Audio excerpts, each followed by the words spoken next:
Hello, today in front of me I have REALME Narzo 50i Prime, and in this video we are going to demonstrate how you can enable and manage the keyboard clipboard on this device.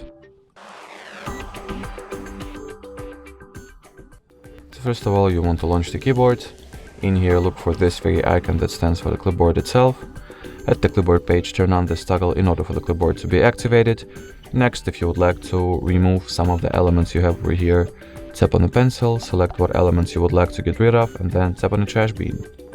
Now, if you would like for something to be added, on the other hand, to your clipboard, simply copy it. So I'll type in this word, select it, copy, and once I get back at the clipboard page, I'll see that the word car or the card element has been successfully added as the most recent addition to my clipboard.